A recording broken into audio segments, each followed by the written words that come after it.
¿Todo bien? ¿Cómo vienen con la materia? ¿Se les resulta pesada? ¿La van viendo o están con finales de otras materias y demás?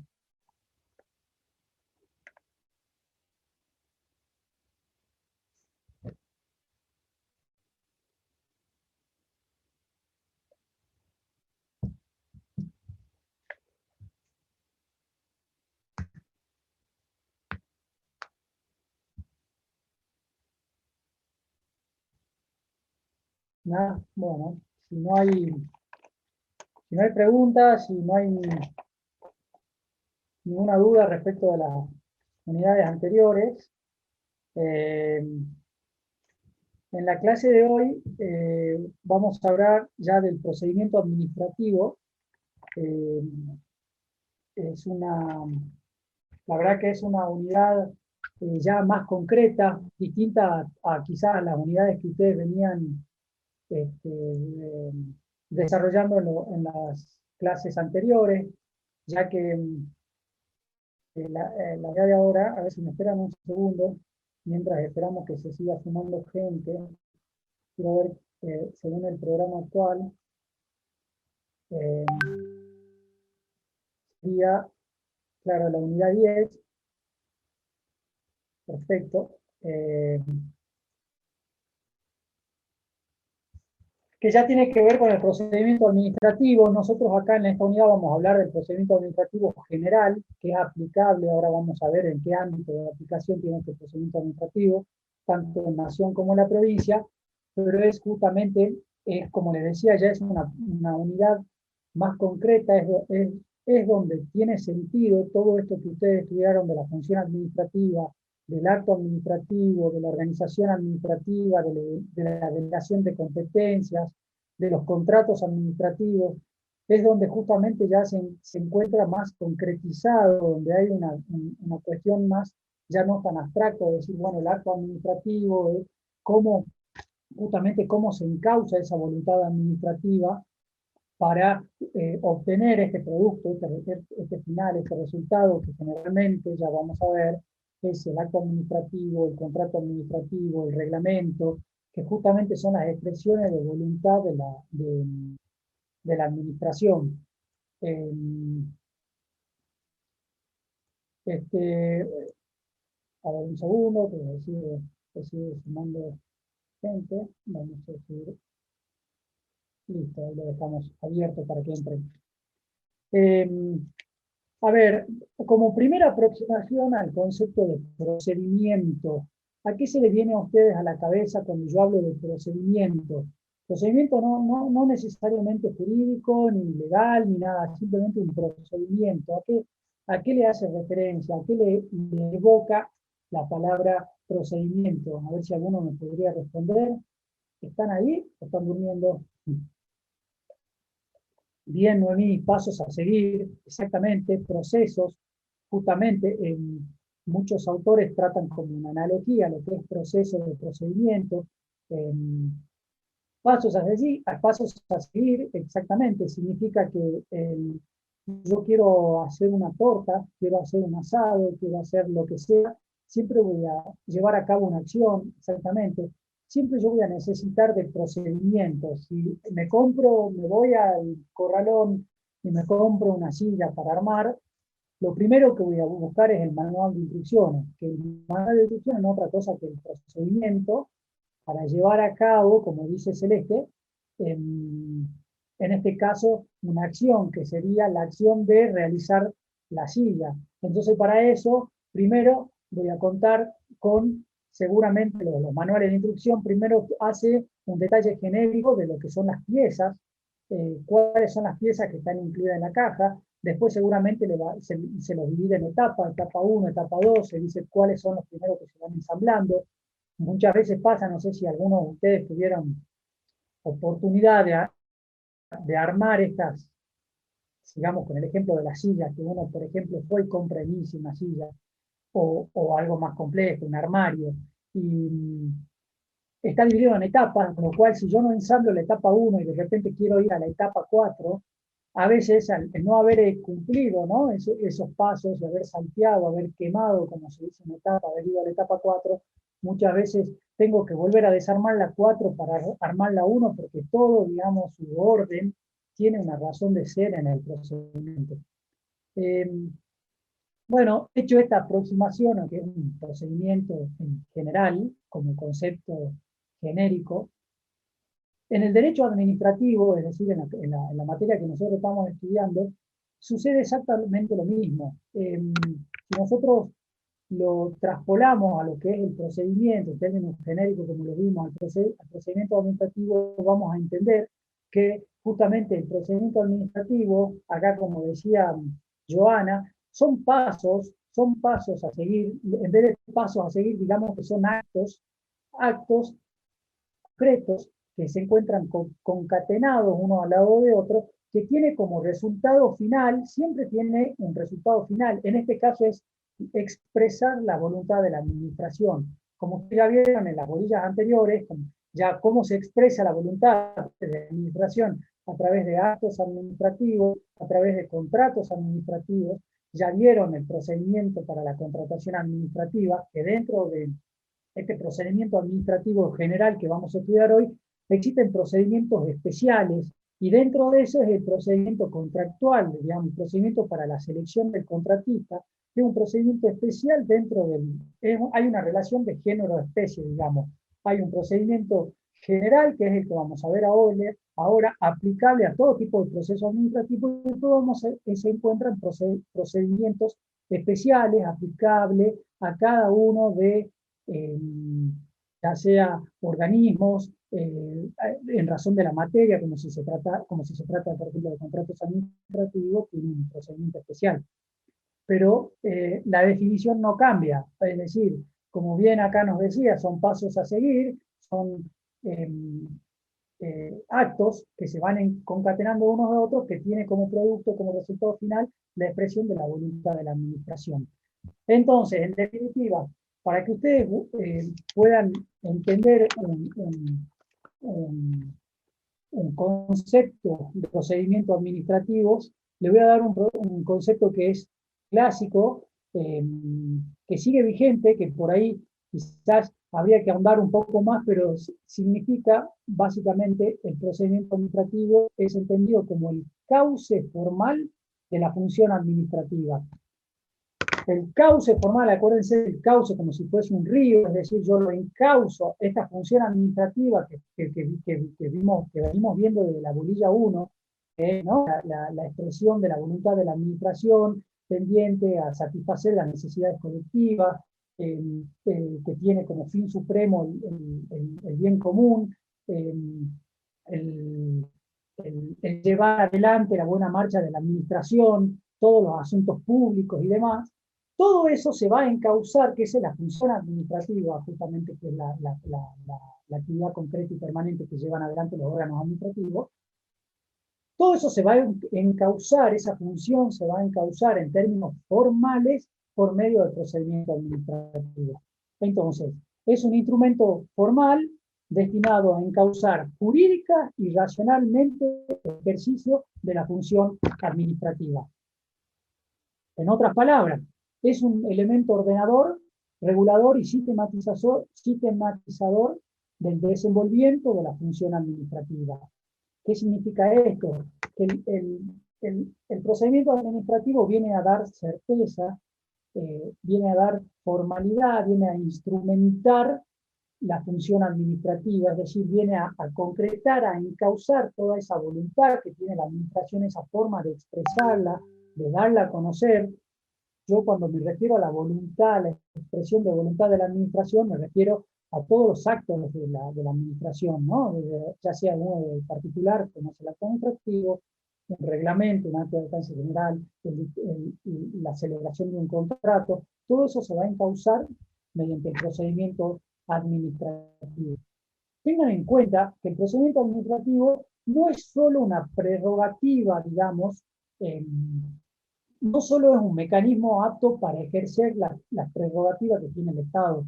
Como ustedes ya vieron, el Estado goza de ciertas prerrogativas sobre el administrado que le dan un estatus quizás de superioridad o de supremacía, de desigualdad frente al administrado. Justamente por qué, cuál es la razón de ser, la naturaleza de esa desigualdad que se da, justamente es porque el Estado es el encargado de velar y de satisfacer las necesidades colectivas, las necesidades públicas, o sea, quien se encarga de llevar adelante lo que es la prestación de los servicios públicos, aunque sea de manera privada, pero quien se encarga de llevar adelante la construcción de programas de gobierno, y, de concretar o de sistematizar lo que son todos los derechos sociales, como los derechos, ya sean los derechos al trabajo, los derechos a la vivienda, los derechos a la discapacidad, siempre son obligaciones que pesan en cabeza del Estado. Para ello, para llevar adelante todas estas eh, obligaciones que se hallan en cabeza del Estado, el ordenamiento jurídico dota al Estado de ciertas prerrogativas para llevar adelante. Esas prerrogativas también se evidencian o se verifican en forma muy palmaria en el procedimiento administrativo. Así como ustedes estudiaron el acto administrativo que goza de presunción de legitimidad, de ejecutividad, en algunos casos de ejecutoriedad, que tiene un montón de caracteres, así como el contrato administrativo también tiene esas cláusulas exorbitantes con respecto al derecho privado, el ejercicio del ius variandi y demás, que ya lo vieron en las clases anteriores. En el procedimiento administrativo también existen prerrogativas que hacen la buena marcha de la administración. Son prerrogativas que coadyuvan al desenvolvimiento de la función administrativa. Sin embargo, como también encontramos en los otros institutos de derecho administrativo que veníamos estudiando, no es solo prerrogativa, digamos, también está la contracara, la otra parte de la balanza que hace, ¿no?, los frenos y el contrapeso, eso que seguramente ustedes vieron al principio del estudio de esta materia. Existe el procedimiento administrativo también es concebido como un instrumento de control y de garantía a favor de los administrados. ¿Qué significa esto? Que el procedimiento va a servir como un modo de limitar el ejercicio de esta función administrativa en términos abusivos, digamos. ¿Esto en qué se traduce concretamente? Entonces, el procedimiento administrativo, si bien va a coadyuvar al ejercicio, digamos, al ejercicio de las prerrogativas que tiene el Estado, también va a ser un mecanismo de control, de limitación para el Estado con respecto al ejercicio abusivo, al no avasallamiento, a evitar las arbitrariedades por parte del Estado. ¿Qué significa esto? Que lo que hace a la instrumentalidad del derecho administrativo, justamente esto es el derecho administrativo ya en términos formales, que tiene que ver con el procedimiento netamente visto, lo que va a hacer es justamente este cauce, no solamente le va a servir al Estado como prerrogativa, sino que también lo va a limitar. Es decir, si hay un cauce formal expresamente garantizado por el ordenamiento jurídico, el Estado no puede actuar por afuera, o no puede decidir, o no puede sobrepasar este cauce, este límite que nos lleva hacia la decisión administrativa. Entonces, ahí vamos a ver, dejemos claro que cuando ustedes ven en el programa procedimiento administrativo, noción, ya un poco los conceptos que yo les vine dando, que tiene que ver con este cauce formal de la función administrativa, la finalidad cumple un doble orden de finalidad. Si ustedes tengan presente, entonces, noción, el concepto, la finalidad tiene una doble finalidad. Por un lado, coadyuva el ejercicio el ejercicio de la función administrativa, de las prerrogativas, y por el otro lado sirve como un poder limitante, una limitación para ese ejercicio. Es decir, el Estado no puede irse más allá del margen de discrecionalidad que tiene el Estado para actuar, no puede irse por afuera de ese cauce formal que delimita que es el procedimiento administrativo. Vamos a lo largo de la unidad vamos a ver que esto no siempre en el derecho administrativo contamos con una ley de procedimiento administrativo. De hecho, recién en el siglo XX, a mediados del siglo XX, la Argentina, o sea, el país, el Estado Nacional, sancionó una ley de procedimiento administrativo que es nada más y nada menos que la Ley Nacional de Procedimiento Administrativo número 19.549, que es la ley marco que ya seguramente ya lo estuvimos viendo en otras unidades, que es la que este, trata lo que es el procedimiento administrativo, los actos administrativos, la invalidez de los actos administrativos, las vías recursivas, el agotamiento de la instancia administrativa. Todos esos institutos están tratados en la Ley Nacional de Procedimiento Administrativo. ¿Cuál es el ámbito de aplicación de la Ley Nacional de Procedimiento Administrativo? Justamente la Administración Pública Nacional centralizada y descentralizada, los entes autárquicos, con exclusión de los organismos militares y de defensa y de seguridad, porque justamente ellos se ajustan a sus propias leyes de procedimiento administrativo. Como la palabra lo indica, la Ley de Procedimiento Administrativo Nacional, genérica, vino a dar certeza, la verdad, a un estado de incertidumbre que existía hasta antes del dictado de la ley.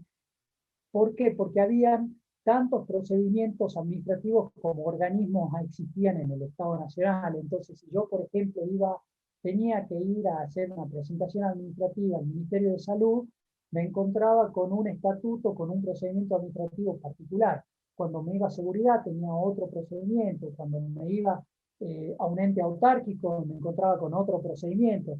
Entonces, ¿qué es lo que pasó? Frente a esa disparidad, a esa dicotomía en cuanto a los procedimientos administrativos, se dispuso con buen tino a crear una sola Ley Nacional de Procedimientos Administrativos que vino a regir o que vino a suplantar todos estos regímenes particulares, con excepción, como les dije, de algunos procedimientos administrativos especiales que se encuentran vigentes, pero que tienen su naturaleza. Es decir, ¿por qué se encuentran vigentes? Porque muchas veces trata de procedimientos muy específicos que distan de ser parecidos o iguales al procedimiento administrativo marco. Nosotros vamos a estudiar solamente la Ley Nacional de Procedimiento Administrativo, digamos sería la ley marco, la ley nacional, no los regímenes especiales. A nivel de la provincia sucede exactamente lo mismo. Tenemos la ley número 5348, ley 5348 del procedimiento administrativo de Salta.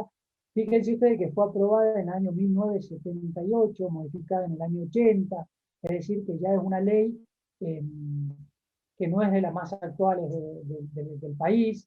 Existen en otras provincias ya leyes mucho más actualizadas, pero bueno, es una ley que sigue funcionando, funciona en toda la administración descentralizada y descentralizada de la provincia de Salta, se aplica en los entes autárquicos, inclusive se aplica de manera supletoria a los a los otros poderes del Estado que ejerzan funciones administrativas.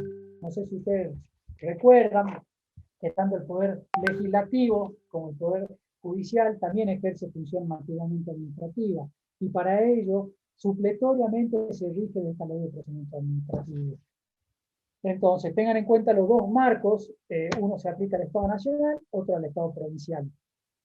Como principios, nosotros, ahora que vamos a pasar a ver lo que son los principios y todo, ahí se comparte, no es que vamos a encontrar una regulación de la ley de procedimiento administrativo de la provincia de Salta diferente en esta unidad diferente a la nación.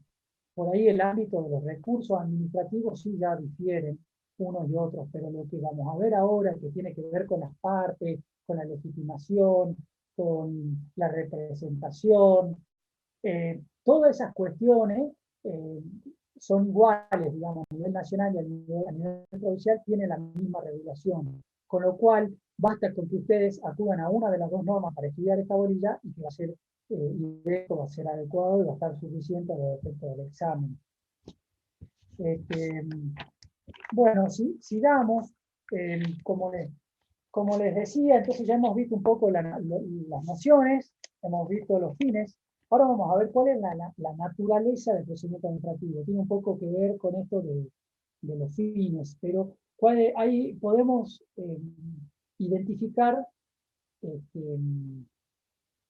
tres fines o tres objetivos que presenta el procedimiento administrativo. Aparte de como que yo les comenté que por un lado es digamos, la prerrogativa,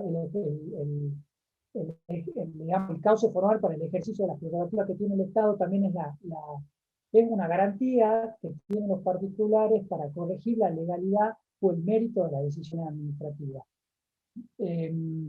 Y como tercera finalidad que le podemos agregar a estas dos que yo ya le había mencionado, se la puede ver, ya lo vamos a ver, como un presupuesto procesal para el acceso a la instancia judicial. ¿Qué significa esto? Que para yo acudir a la instancia judicial, yo previamente debo agotar la vía administrativa. Se llama el Instituto del Agotamiento de la Vía Administrativa, es decir, yo debo finalizar todo el procedimiento administrativo, todas las etapas de este procedimiento administrativo, como le decía, como haciendo el parangón con el manual de instrucciones de un armario, por ejemplo. Yo tengo que cumplir todas las etapas para, una vez que se me dicte el acto, yo tengo que impugnarlo el acto a través del procedimiento administrativo, y una vez que ese acto, ya lo van a ver la clase que viene a este tema, pero una vez que ese acto resulta definitivo, yo recién ahí me hallo habilitado para acudir a la instancia judicial. Entonces, ¿cuáles son los tres fines que tiene el procedimiento administrativo? Primero, el ejercicio de las prerrogativas del Estado. El segundo, una garantía para los particulares para corregir esta legalidad o el mérito, para evitar justamente las arbitrariedades o discrecionalidades irrazonables. Y por último, el tercer fin que tiene es un presupuesto procesal, la acción contencioso administrativa. El presupuesto antes para acudir a la vía judicial. Bueno, siguiendo con el programa, vamos a ver la distinción con el proceso administrativo. Sí, escucho. Lucas, ¿no?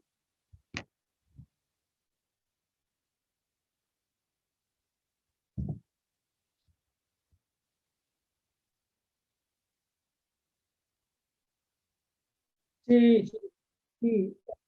El manual del doctor Puig es suficiente. Si ustedes tienen cualquier libro de derecho administrativo, ya sea que encuentren, ¿no?, de alguno, ya sea Casañe, ya sea Balbín, Gordillo, a Gordillo lo pueden encontrar inclusive por gordillo.com.ar, o sea, online, ahí están todos los libros de Gordillo. Pero esto, lo que yo le estoy comentando, yo no estoy siguiendo a ningún autor en particular, en esto coincide toda la doctrina, con lo cual ustedes pueden estudiarlo de cualquier lado. Consejo personal, basta, o sea, es el piso de lo que yo le voy a dar. Si ustedes ahondan en esto, bienvenido sea, pero el piso basta con estudiar del doctor Puig, y sobre todo, chicos, tengan en cuenta, estudien de la ley. En la ley está todo, o sea, no se puede preguntar nada que no esté en la ley. Lo que pasa es que a veces es difícil estudiar de la ley, porque el artículo es concreto, conciso y consta de 2 párrafos el artículo. Entonces a veces es difícil entender lo que quiere decir. Para eso está el manual. Ustedes lean la ley, vayan al manual a ver qué significa esto, y con eso ya suficiente. No sé si respondí ahí a tu pregunta, Lucas.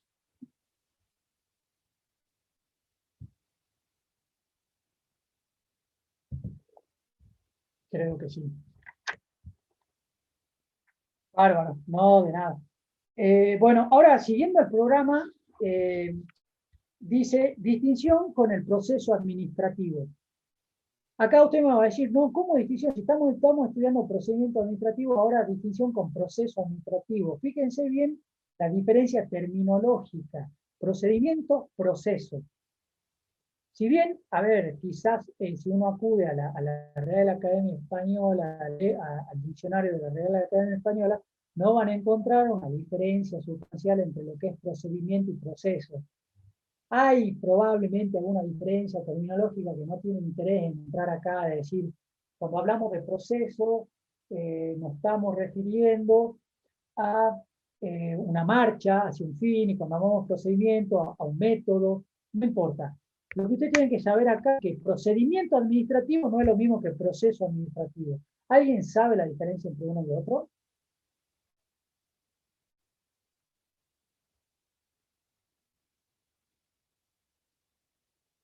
Nosotros lo que venimos viendo acá es, lo que nosotros venimos viendo acá es procedimiento administrativo, ¿no? Es el cauce formal de la función administrativa. En esta materia vamos a estudiar procedimiento administrativo. Derecho administrativo se estudia en la función administrativa y todos los institutos y el procedimiento. Pero ahora vamos a diferenciarlo del proceso administrativo. ¿Cuál es la diferencia? El proceso administrativo hace referencia al proceso judicial administrativo. Ahí, si ustedes, como para que le quede claro, ahí cuando dice con el proceso administrativo, de esta, que diga distinción con el proceso judicial administrativo. ¿Por qué? Porque una cosa es el procedimiento administrativo y otra cosa es el proceso judicial administrativo. Que yo les comenté, el procedimiento administrativo culmina con la expresión de voluntad de la administración. Esa expresión se puede traducir, puede significar un acto administrativo, el cual si a mí afecta mis derechos, ¿qué voy a hacer yo? Voy a interponer recursos administrativos con el objeto de ¿qué? De agotar la instancia administrativa. Yo agoto la instancia administrativa, el procedimiento administrativo culmina y yo ahí recién entro a la faz del proceso administrativo. Entonces, procedimiento administrativo, sede administrativa, proceso administrativo, sede judicial. Y son cosas absolutamente diferentes, como ahora vamos a ver. Primero, a ver, la principal distinción que se le viene a la cabeza, si yo les digo la diferencia entre procedimiento administrativo y proceso administrativo, ¿cuál creen ustedes que es? ¿Quién me podría responder? La principal diferencia. El procedimiento administrativo, ¿dónde se lleva a cabo? ¿A dónde se... No hay una relación de género-especie, son cosas diferentes. El procedimiento son un conjunto de actos y actuaciones administrativas concatenadas entre sí que culminan con la expresión de voluntad de la administración. El proceso, acuérdate, tiene que ver con el proceso judicial. Ya estamos hablando del poder judicial. Ya no tiene nada que ver el poder ejecutivo. Saltamos al poder judicial. Entonces, la primera diferencia sustancial que van a encontrar entre procedimiento administrativo y proceso judicial, ¿cuál es? El órgano, es decir, el poder del Estado en donde se desenvuelve esto. El procedimiento administrativo digamos, se desenvuelve en el marco del ejercicio de la función administrativa, justamente. El procedimiento administrativo lleva a cabo la función administrativa. El proceso administrativo, ¿qué significa? ¿Qué despliega? El proceso, la función administrativa o la función judicial. La función judicial. Exactamente, es donde se despliega la función judicial. Entonces ahí ya encontramos diferencias. Procedimiento administrativo eminentemente se lleva a cabo en el ejercicio de la función administrativa. El proceso administrativo se lleva, digamos, es el proceso, digamos la siguiente expresión. El proceso administrativo es el cauce formal de la función judicial administrativa, ¿no es cierto? Es el cauce formal de la función judicial, ya no función administrativa. Ahí vamos a encontrar otra diferencia, ya encontramos una. La otra diferencia es que entre el procedimiento administrativo no existen dos partes contrapuestas entre sí que se van, que tienen derechos contrapuestos y litigiosos y que llegan a un resultado. En el procedimiento administrativo técnicamente no tenemos que hablar de partes, tenemos que hablar del Estado y del administrado como colaborador del Estado. ¿Por qué? Porque el Estado no va a litigar, no va a discutir, no se va a pelear con la administración. Cuando al administrado hay un derecho que le afecte, supónganse que el Estado le dicta la cesantía a un policía. El policía considera que es ilegítima esta cesantía, es decir, lo deja fuera de los cuadros de la policía. El policía va a ir a discutir primero en el marco de un procedimiento administrativo ante la administración pública, va a ir a discutir esa decisión de cesantía. Esa discusión no va a ser en términos contrapuestos, no es que el Estado va a defender lo suyo y la policía va a defender lo otro. El policía va a entrar como un colaborador del Estado, justamente porque el Estado tiene como finalidad el interés público, la satisfacción de necesidades y sobre todo tiene como norte, ya vamos a ver, velar por el principio de legalidad. El Estado no puede actuar con arbitrariedad, con discrecionalidad absoluta, con ilegalidad. Eso significa que si viene un policía y le dice, che, mire, señor administración, señor gobernador, usted se equivocó al cesantearme a mí. ¿Por qué? Porque usted dijo que yo había cesanteado porque estuve en tal involucrado, por ejemplo, en tal operativo de seguridad. Yo no estuve ahí. Entonces, en ese caso, el Estado no puede mantener una decisión ilegal. Entonces, en este caso, el policía, que va a funcionar como un colaborador del Estado, van en líneas paralelas, es decir, van a buscar paralelamente una solución jurídicamente o una solución legal ajustada a derecho. Entonces, acá no hay intereses contrapuestos que van chocando. Simplemente lo que se va a buscar va a ser la verdad de lo que realmente sucedió y que esa verdad esté ajustada a derecho. Distinto es el caso del proceso administrativo, que es el proceso judicial administrativo. En este caso vamos a encontrar al policía, una vez que agotó toda la instancia administrativa, todo el procedimiento administrativo y el Estado le dijo, no, mire señor, usted estaba correctamente cesanteado, por lo tanto yo le rechazo su recurso de consideración, ejemplo. Y en ese caso agoto la instancia administrativa, vaya a discutir al procedimiento judicial, contencioso, administrativo. En ese caso el policía va a tener que ir al proceso judicial y ahí en ese caso sí ya adquiere el policía y el Estado calidad de partes contrapuestas. Es una contienda judicial que se dan entre dos partes con intereses claramente contrapuestos y tenemos un tercer órgano imparcial que viene a ser el que dicta la sentencia con carácter de verdad legal, que es ¿quién? ¿Quién es el que dirime las controversias en el Poder Judicial? ¿Quién es el que resuelve?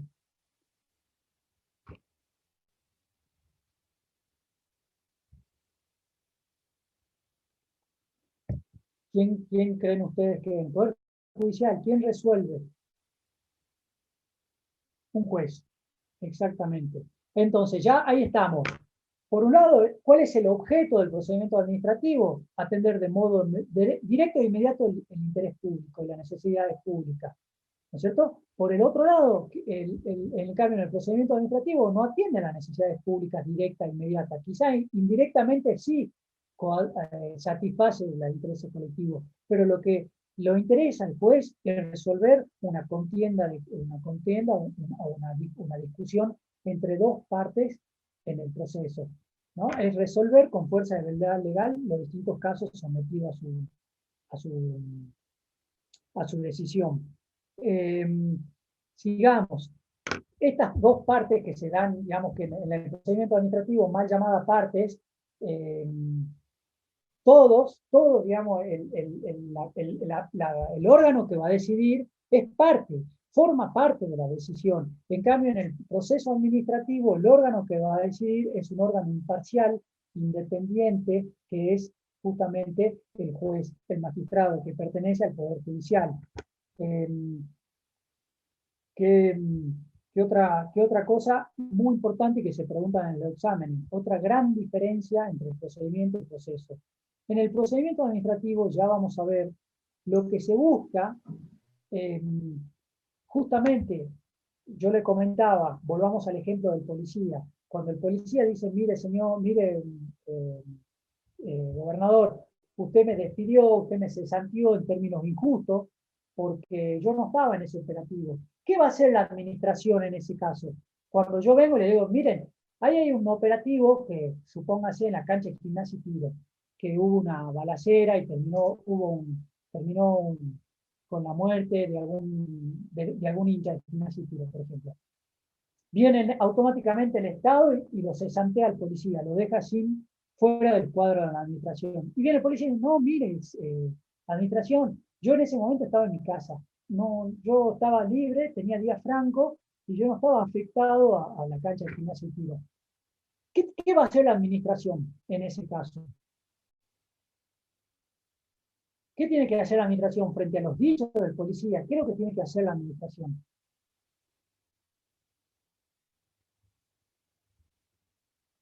Justamente, ¿qué creen ustedes que hace la administración? Al ser la policía un colaborador con la administración, lo que tiene que hacer la administración es justamente investigar y buscar la verdad real, la verdad material, es decir, la verdad tal cual sucedieron los hechos.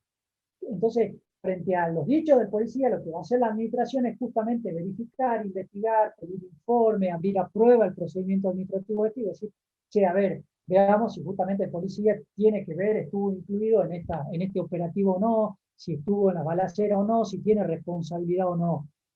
Esa búsqueda que la ejerce la administración propia, sin que se lo pida a nadie. ¿Por qué? Porque lo que vela la administración es justamente la legalidad de su actuación, de todo su accionar.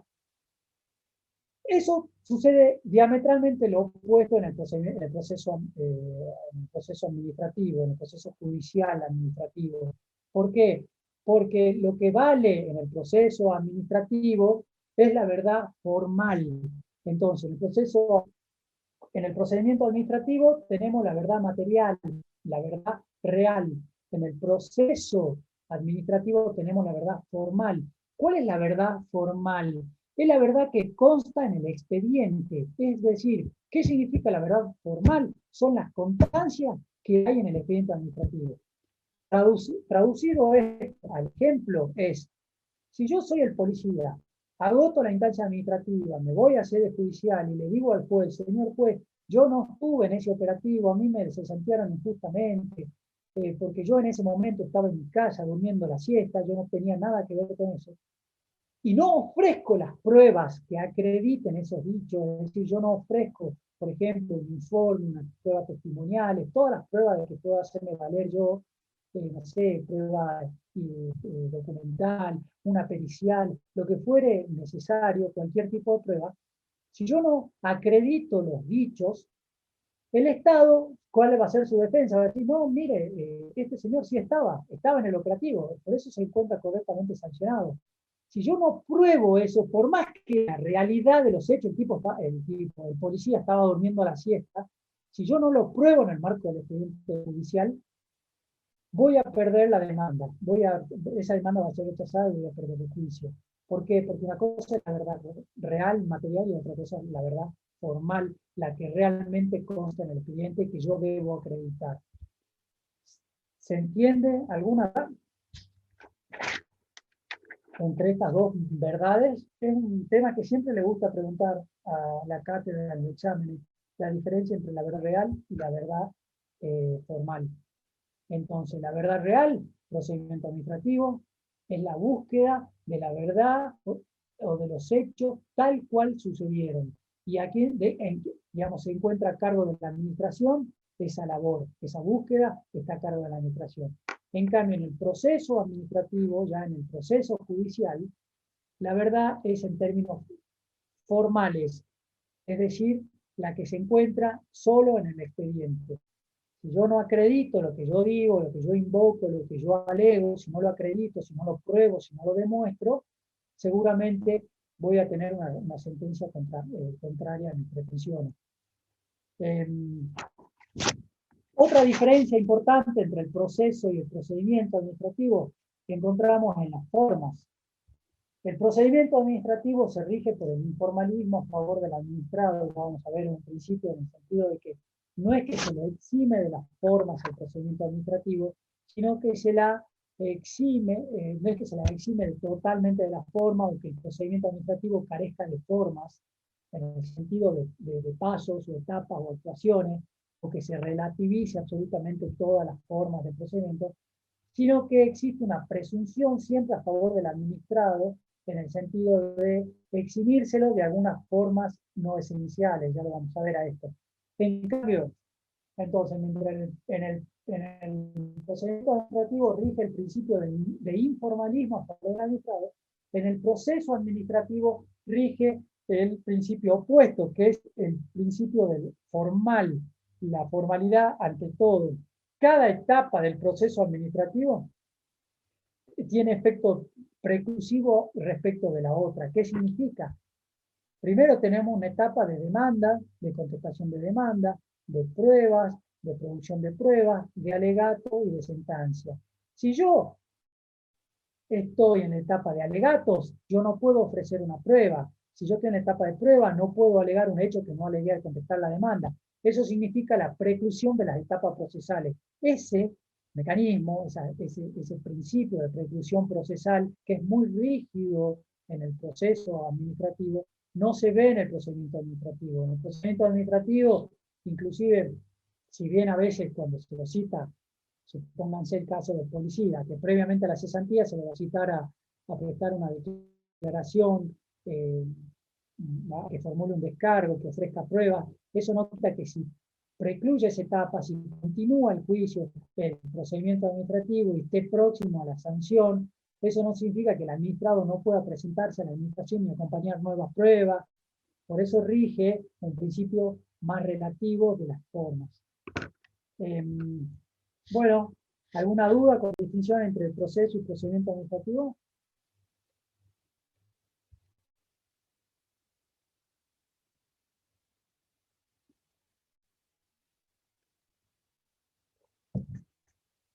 Bueno, no habiendo dudas,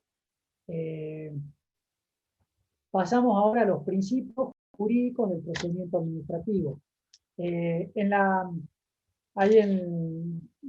Estudien siempre con el programa, como verán yo le estoy dando la clase con el programa, no se le va a tomar nada de lo que no esté acá, entonces inclusive es bastante analítico el programa y no tienen que ni siquiera estudiarse los nombres de los principios, porque ya están en el programa. Como verán, dice, principios jurídicos del procedimiento, tiene la legalidad objetiva, la verdad material, la oficialidad, el informalismo, el debido proceso, eficacia y gratuidad. Lo que son los principios del procedimiento administrativo, como la palabra lo indica, de principios jurídicos del procedimiento, los principios son pautas, bases, son cuestiones rectoras, son márgenes que tiene la administración que ayuda tanto a la administración como al administrado. Acá también se ve esa doble faceta de los principios. Como ya le decía, el procedimiento administrativo tiene una doble finalidad. En los principios administrativos también encontramos una doble finalidad. Por un lado encontramos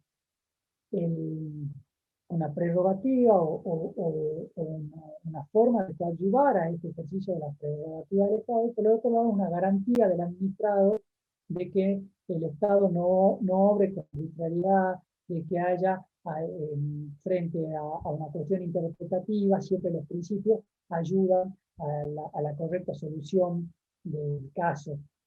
Ustedes me dirán, pero los principios son normas. Sí, muchas veces,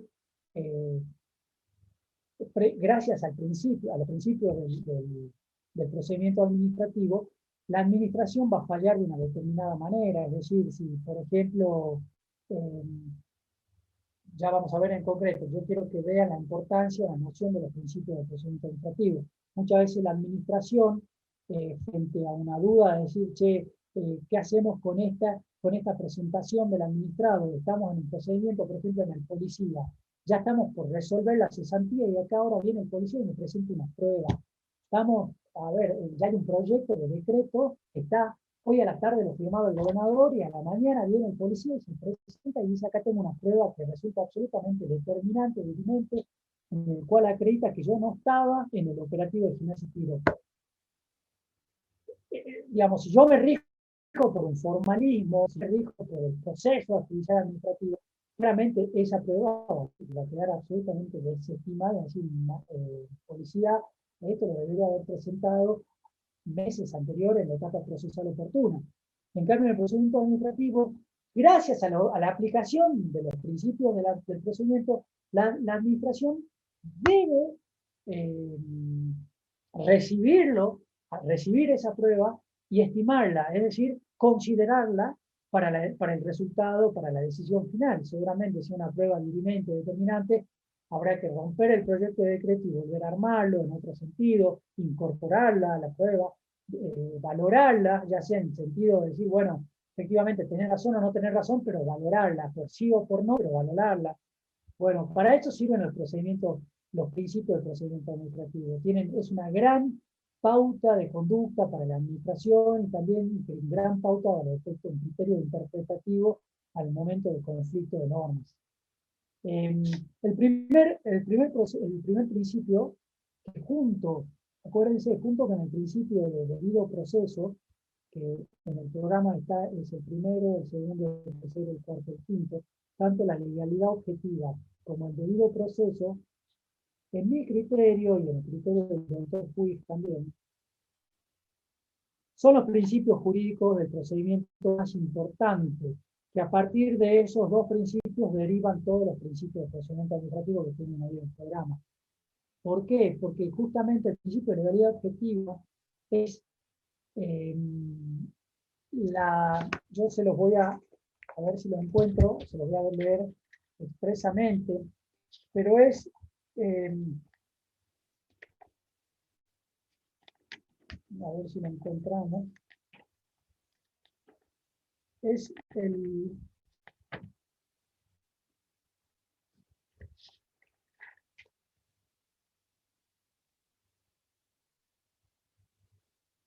no está. No está como definición, pero la legalidad objetiva es justamente la certeza de que toda actividad del Estado, toda actividad de la administración pública se encuentra sujeta al ordenamiento jurídico. Toda actividad que lleva a cabo el Estado debe estar previamente establecido por la ley.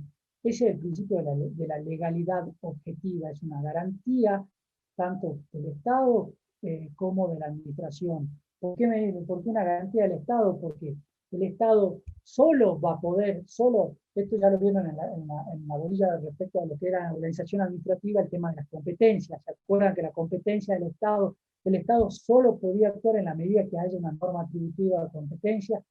Se da lo diametralmente opuesto a lo que acontece con las personas jurídicas, con las personas de existencia como nosotros, digamos, las personas físicas, que el axioma es el axioma ontológico de la libertad, es decir, que todo lo que no está prohibido está permitido, en tanto no existe una norma que lo prohíba, nosotros tenemos una libertad de acción y de desenvolvimiento en la sociedad.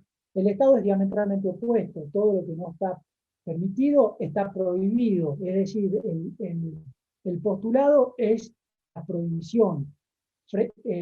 Es lo que ¿cuándo puede actuar el Estado? En la medida que haya una norma atributiva de competencia, es decir, que hay una norma que expresa o razonablemente implícita, le da la facultad de actuar. Eso significa el principio de la legalidad objetiva, que significa que todo procedimiento administrativo debe estar precedido por el ordenamiento jurídico. El Estado debe actuar conforme al ordenamiento jurídico. Ustedes en algunos autores van a encontrar el principio de legalidad, el principio de legalidad objetiva. Más contemporáneamente o actualmente la doctrina habla del principio de legitimidad o ya habla del principio de juridicidad. Usted va a decir, ¿qué diferencia hay entre el principio de legalidad objetiva y el principio de juridicidad? Técnicamente no hay diferencia, sabemos de lo que estamos hablando, pero actualmente se habla del principio de juridicidad porque la palabra juridicidad, como la palabra nos indica, es más abarcativa de la legalidad. Cuando yo hablo de legalidad, ¿qué le aboca a ustedes? ¿Qué se les viene a la cabeza? Legalidad, ley, ¿no es cierto? El principio de legalidad es decir que el actuar de la administración debe estar presidido por la ley o debe estar con arreglo a la ley. Cuando yo hablo de juridicidad, ya estoy incorporando no solamente la ley, sino también todas las fuentes del derecho administrativo que ustedes estudiaron en la bolilla de fuentes, están incorporando los principios generales del derecho, la jurisprudencia, la doctrina, la analogía, todos esos fuentes del derecho administrativo, los tratados internacionales, por sobre todas las cosas, con jerarquía constitucional, que son los sobre derechos humanos. Entonces, todo eso, cuando yo incorporo, estoy hablando del principio de juridicidad. Es decir, basta con que ustedes en el examen me digan principio de legalidad objetiva y expliquen qué significa, ¿no?, la actuación de la administración conforme a los elementos jurídicos, pero sería mucho más actual y quizás van a sumar bastantes porotitos al momento de dar un examen final si me hablan del principio de juridicidad. ¿Y qué implica el principio de juridicidad? No solo la legalidad, sino también todos los fuentes del derecho administrativo, es decir, que el Estado debe actuar conforme no solo la ley en sentido material y formal que la dicta el Congreso, sino también conforme a todas las fuentes del derecho administrativo, la jurisprudencia, la doctrina, todos los principios generales del derecho, etcétera, los tratados internacionales, por sobre todas las cosas, etcétera, etcétera. Claramente el principio de legalidad es un derivado del Estado de Derecho, es el triunfo de la ley por sobre la arbitrariedad, la Revolución Francesa por sobre todo, y que se ve traducido. El principio de legalidad ustedes lo van a ver en materia tributaria, quizás también el principio de legalidad tributaria, que el principio de legalidad en materia penal. Bueno, es exactamente lo mismo, es que el Estado funciona con arreglo al ordenamiento jurídico. Todo lo que no está en el ordenamiento jurídico no puede ser materia de competencia del Estado. Sigamos. El principio de verdad material, un poco ya lo dijimos cuando lo distinguimos con el proceso administrativo. ¿Cuál es el principio de verdad material? También se le llama el principio de verdad jurídicamente, el principio de verdad objetiva, jurídicamente objetivo también. Principio de verdad jurídica objetiva, perdón, me estoy confundiendo. La verdad material, el principio de verdad material, es la obligación que tiene el Estado de investigar y de conocer los hechos tal cual sucedieron. Es decir, no con independencia de lo que alegue la parte, lo que alegue el administrado, el Estado debe velar por frente a este principio de legalidad, debe velar justamente por investigar y arribar a la certeza o con la mayor exactitud posible de los hechos tal cual sucedieron. Para ello, ¿con qué cuenta el Estado? Con el principio que continúa, que es el principio de oficialidad. ¿Qué significa el principio de oficialidad? Es la instrucción y el impulso de las actuaciones administrativas de oficio. ¿Qué significa esto? Que el Estado no se queda como el juez de brazo cruzado, figurativamente hablando, ¿no? Que el juez se queda con los brazos cruzados esperando a ver qué es lo que las partes incorporan al proceso, qué es lo que las partes alegan y prueban. El Estado tiene que salir, justamente como tiene el interés colectivo y la satisfacción de las necesidades públicas de por medio, tiene que salir a buscar la verdad tal cual sucedieron, tal cual sucedió. Para eso el Estado tiene la instrucción y el impulso de las actuaciones de oficio. Es decir, ¿qué significa la instrucción? Que el Estado puede actuar de oficio sin que venga alguien que lo denuncie, es decir, frente a una actividad irregular o frente a alguna responsabilidad o frente a alguna necesidad pública, no es necesario que acá que venga una persona y diga, mire, necesito un acceso a la vivienda, no. El Estado, frente a la necesidad colectiva, puede actuar de oficio, y esa actuación de oficio, que es el impulso, es la instrucción de oficio, también tiene que luego impulsar el procedimiento de manera oficiosa, es decir, no tiene que esperar a que la parte venga y le diga lo que tiene que hacer, cuál es el cumplimiento, qué es lo que tiene que avanzar y demás. El Estado solo tiene que ir por el cauce del procedimiento administrativo hasta el resultado, que generalmente es dictado en un acto administrativo, un reglamento, etcétera, pero tiene que ir en términos oficiosos, no tiene que estar esperando a que el administrado o la parte inste a todo el tiempo al órgano a que continúe. Solo el Estado debería, estamos hablando en términos de deber ser lo que debería, no siempre es lo que sucede, ¿no? En la administración usted me va a decir, che, bueno, pues yo, hay veces que presento un reclamo y eso se durmió, se cajoneó y nadie me lo resolvió. Bueno, eso es un incumplimiento justamente al procedimiento administrativo claro, que debería ser hasta pasible de aplicación de sanciones y todo con respecto a los funcionarios o empleados que tienen a cargo ese procedimiento. Pero en términos de deber ser, en términos de lo que la norma manda, el procedimiento administrativo debe ser llevado, debe ser instruido y debe ser impulsado en términos oficiosos. Ya vamos a ver cuál es la excepción a esta instrucción, este impulso de oficio, que vamos a verlo cuando dice ahí la caducidad del procedimiento administrativo, que es un punto posterior.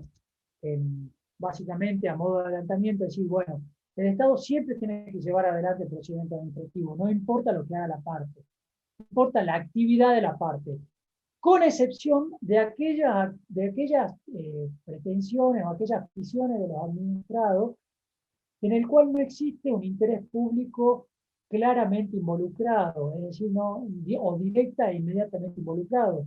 Por ejemplo, si yo vengo y presento, tramito mi carnet de conducir, entonces yo voy frente a la administración y digo, che, mire, administración, quiero obtener mi carnet para conducir. Bueno, mire, estos son los requisitos. La administración, ¿qué le hace? Le da un formulario y le dice, me tenés que llenar esto, me tenés que acompañar esto y aquello. Perfecto. En ese caso, el impulso de este procedimiento administrativo que va a culminar con la emisión de un registro de conducir, justo, claramente está en cabeza de la parte, no está en cabeza de la administración. No es que la administración va a decir, ah, bueno, frente a la inactividad, en este caso del conductor, vengo yo, le voy a tener que buscar, lo voy a llamar, le voy a citar, le voy a pinchar el brazo para sacarle análisis, no sé, voy a obligarlo a que haga el examen de conducir. En este caso, el impulso y la instrucción está en cabeza de la parte. Entonces ahí no rige el principio de oficialidad, ¿no es cierto? Principio de informalismo a favor del administrado. Acuérdense, acá dice informalismo. Agréguenle, que esto es muy importante, el informalismo, el nombre completo de este principio es principio de informalismo a favor del administrado. No es a favor del Estado. El Estado nunca puede alegar el informalismo para cercenar o para eh, ahogar derechos de las partes. Siempre el informalismo se va a aplicar a favor del administrado. ¿Qué significa el informalismo a favor del administrado? Es la exhibición, ¿no? Es la excusación de la inobservancia por los interesados de exigencias formales no esenciales y que puedan ser cumplidos posteriormente. ¿Qué significa eso? Es que el Estado le exime al administrado el cumplimiento de algunas exigencias, de algunas formas, que no, siempre y cuando no sean esenciales, y que tanto y en cuanto puedan ser cumplidos posteriormente. Vamos a decir, sí, bueno, pero ¿cuándo puedo aplicar el informalismo a favor del administrado? El informalismo, tengan en cuenta, no es un chicle que se puede ensanchar y ser aplicado en todo el procedimiento administrativo. Es concretamente, en algunos casos puntuales, en el cual el Estado debe aplicar el informalismo. Por ejemplo, en la confección de los escritos, al no tener la obligatoriedad de tener que presentarse con un abogado en la administración pública, en el procedimiento administrativo. Esa es otra diferencia con el proceso judicial administrativo. A ver, así lo vamos relacionando. En el procedimiento administrativo, el administrado se presenta solo, no necesita un patrocinio letrado, no necesita un abogado, no necesita un contador, no necesita nadie. Se presenta y reclama sus derechos. En el proceso administrativo, es decir, el proceso judicial, sí o sí necesita presentarse con un abogado. Esa también es una gran diferencia. Entonces, volviendo al procedimiento, frente a la innecesariedad de tener que presentarse con un abogado, la falta de exigencia de presentarse con un abogado, muchas veces el Estado lo exime de y algunos recaudos no formales, por ejemplo, que haga una presentación y que sea ilegible o que sea inentendible, que no se entienda o no se interpreta a qué es lo que quiere llegar, esa petición no puede ser rechazada sin más trámites por la administración. La administración va a tener que citarlo de nuevo al interesado, pedirle que aclare, que exponga. Es decir, ahí tiene que ejercer el principio de formalismo a favor del administrado. ¿No es cierto? O por otro caso, la administración le va a decir, bueno, te abro a prueba el expediente por 10 días, ¿no? Por ejemplo, el policía cesanteado, te abro a prueba el expediente durante 10 días, tráeme todas las pruebas que vos quieras. Si yo en el 11º, 12º día fui y presenté una prueba dilimente, la administración no puede recluir esa etapa y dejarla inatendida. Eso también se aplica el principio de informalismo a favor del Estado. Ejemplo que es muy importante que lo tengan en cuenta del principio de informalismo a favor del administrado. Estudien los artículos 143, 144, 145 de la Ley de Procedimiento Administrativo de la provincia de Salta. 143, 144, 145. Ahí tienen el principio de informalismo a favor del administrado. De la Ley de Procedimientos de Salta, la 5348. Ahí claramente tienen 3 ejemplos o 2 ejemplos que pueden tomar como respecto al principio de informalismo en favor del administrado. En el artículo 144 les dice, en lo referente a la calificación técnica de los recursos, a cuyo respecto la equivocación del recurrente en cuanto a la especie de recurso que ha debido interponer deberá ser salvada por la administración dándole el carácter que legalmente corresponda. ¿Qué significa eso? En la clase que viene ustedes van a estudiar los recursos administrativos, para ir aproximándole en el tema. Yo para agotar el procedimiento administrativo, antes de saltar al proceso administrativo, yo tengo que agotar una serie de recursos administrativos que tienen unos nombres. Tenemos recursos de reconsideración, recursos jerárquicos, recursos de alzada, etcétera, etcétera. Si yo administrado, interpongo, lo denomino técnicamente el recurso como recurso de alzada, cuando en rigor de verdad correspondía, según la norma, el recurso de reconsideración, la administración no puede desestimar ese recurso por haber sido técnicamente mal calificado. La administración está obligada a calificarlo correctamente al recurso y darle el trámite que corresponda. En este caso, si correspondía el recurso de reconsideración y la parte dijo interpongo recurso de alzada, no importará los efectos de la tramitación del recurso porque la administración lo va a calificar como corresponde. Eso es un claro ejemplo del principio de informalismo a favor del administrado. Otro ejemplo clarísimo del informalismo a favor del administrado es cuando yo presento por ejemplo, volvamos al caso del policía, que ya lo tenemos fresquito y simple.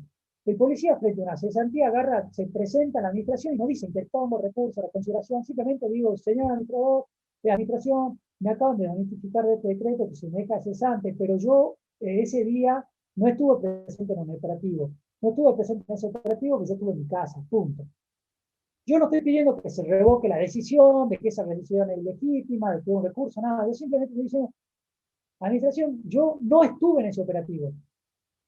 ¿Qué creen ustedes? ¿El tipo está impugnando el acto? O por lo menos, mejor dicho, traduce este escrito que presenta el policía, traduce una intención de revocar la decisión de la administración, de impugnarla.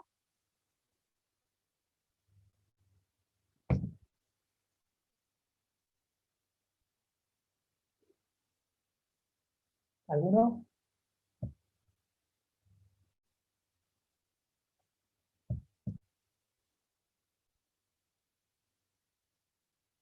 Bueno, no importa. Efectivamente, digamos, el hecho de que yo no diga interpongo recurso, impugno, me quejo, esta decisión me agravia, bla, bla, lo que fuera, yo el solo hecho de controvertir una decisión, de no estar de acuerdo con la decisión, yo puedo interponer un escrito ante la administración y decir, no estoy de acuerdo con la decisión, punto, y lo presento, eso ya es recurso. O sea, en virtud del principio en favor del administrado, el Estado está obligado a tramitarlo como recurso administrativo, como una vía impugnativa. Tengan en cuenta eso entonces. Principio de favor del administrado, dos ejemplos: la calificación técnica de los recursos, ya sea cualquiera sea la calificación que le ponga al administrado, la administración debe tramitarlo. Y el otro punto, cuando digamos, en la presentación del administrado traduce o se verifica una clara intención impugnativa del acto, entonces en ese caso la administración deberá tratarlo como recurso administrativo. Esos son dos ejemplos claros del principio de favor del administrado. ¿Cuándo no? Sí, ya pasamos la oficialidad. No, de nada. Estamos hablando del informalismo a favor del administrado, que son estos dos ejemplos. Yo le decía al principio, cuando hablaba del informalismo a favor del administrado, que no pueden, al informalismo a favor del administrado no se puede estirarlo como un chicle. ¿Por qué? Porque hay veces que la ley no prohíbe la aplicación en este caso. ¿Cuál es el ejemplo concreto con respecto a los plazos? Ahora vamos a ver cuáles son los plazos de procedimiento administrativo, pero por ejemplo, el típico caso de que muchas veces se intenta aplicar el principio de informalismo a favor del administrado es cuando la persona interpone un recurso fuera del plazo, un recurso administrativo fuera del plazo legalmente previsto. Y le pide a la administración decir, che, yo presenté el recurso fuera del plazo, pero en virtud del principio de informalismo a favor del administrado, considerámelo, tenémelo como presentado en tiempo y forma. En ese caso no, porque la única excepción del principio general de los plazos administrativos son los recursos. Los plazos para interponer los recursos son improrrogables fatales. Ahora vamos a ver, tienen carácter de digamos, opera la preclusión. En todos los otros casos podrá ser invocado y eventualmente aplicado el principio de formalidad sobre la mitad. Bueno, siguiendo con los principios, tenemos el principio del debido proceso, que es una derivación del principio de la defensa en juicio, del artículo 18 de la Constitución Nacional, que tiene que ver con el debido procedimiento, digamos, es el principio del debido proceso adjetivo, es decir, que se traduce claramente ahora les voy a mencionar el artículo. En el artículo, bueno, está en las dos normas, pero en el artículo 1, inciso F, mejor dicho, sí, en el inciso F, artículo 1, inciso F de la Ley Nacional de Procedimiento, ahí está el debido proceso adjetivo, que digamos, en este caso es el debido procedimiento adjetivo, que es un derecho de los interesados que comprende tres esferas y tres facetas. Esto estudiénselo bien, que es el derecho a ser oído, el derecho a ofrecer y producir pruebas y el derecho a una decisión fundada.